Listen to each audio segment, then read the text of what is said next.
Ada pertanyaan menarik, apa benar orang Islam yang mati bunuh diri itu akan disiksa selama-lamanya ada di neraka?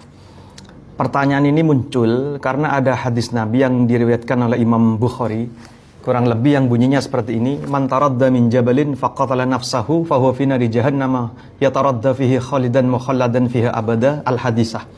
Jadi kata Rasulullah, barang siapa menjatuhkan diri dari atas gunung untuk membunuh dirinya sendiri, maka kelak dia akan masuk neraka jahanam dan dia akan dihukum, disiksa dengan menjatuhkan diri juga dari atas gunung, dan itu berlaku selama-lamanya di neraka. Di dalam hadis yang lain yang diriwayatkan oleh Imam Muslim, ada hadis Nabi Muhammad SAW yang berbunyi, "Man mata la yusyriku billahi syai'an dakhalal jannah."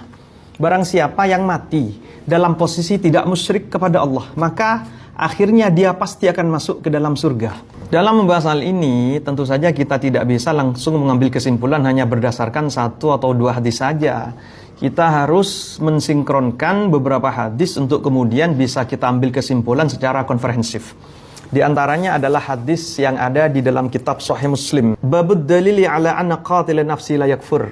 Bab yang menerangkan dalil bahwasanya orang yang mati bunuh diri itu tidak dihukumi kafir. Jadi ada salah seorang sahabat Nabi yang bernama Tufail bin Amr.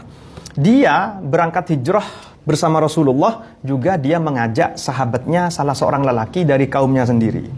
Akhirnya temannya Tufail tadi itu di kota Madinah merasa tidak kerasan dan kemudian jatuh sakit dan banyak mengeluh. Kemudian karena dia sudah tidak tahan, akhirnya dia mengambil anak panah, kemudian digunakan untuk memotong jari-jarinya sampai pendarahan, kemudian dia meninggal. Jadi sahabatnya Tufail mati bunuh diri di Madinah. Kemudian setelah beberapa hari, Tufail bermimpi melihat temannya tadi dalam keadaan yang sangat baik, tapi dia menutup jari-jarinya. Tufail kemudian bertanya, "Wahai temanku, kamu kan mati bunuh diri, apa yang Allah perlakukan kepadamu?" Kemudian sahabatnya tadi itu berkata, "Allah memperlakukanku dengan baik dan Allah mengampuni semua dosa-dosaku sebab pahala hijrah yang sudah kulakukan bersama Nabi Muhammad SAW." Kemudian Tufail bertanya, "Kalau kamu sudah diampuni oleh Allah, tapi kenapa kamu kok masih menutup tanganmu?" Nah, sahabat Tufail tadi itu berkata, ini satu-satunya anggota bagian yang belum dimaafkan oleh Allah. Kemudian Tufail menceritakan mimpi tersebut kepada Rasulullah. Kemudian Rasulullah berdoa, "Allahumma ampuni juga tangannya si lelaki tersebut." Dalam mengartikan sabda Rasulullah yang mengatakan bahwasanya orang yang mati bunuh diri itu akan selamanya di neraka, itu ada 3 kemungkinan.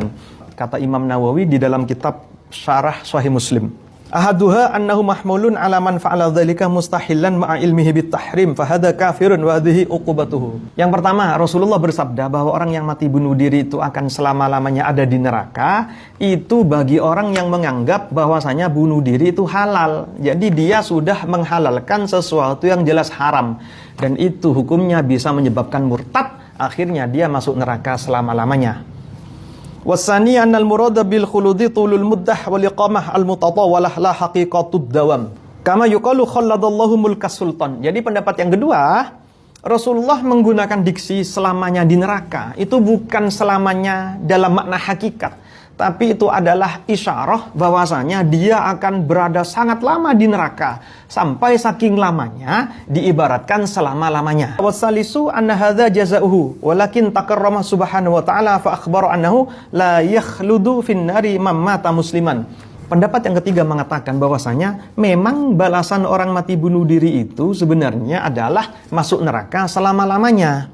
Tapi Allah Subhanahu wa ta'ala khusus kepada orang Islam akan memberikan anugerah berupa ampunan. Karena barang siapa yang mati dalam keadaan mukmin, akhirnya pasti akan dimasukkan ke dalam surga.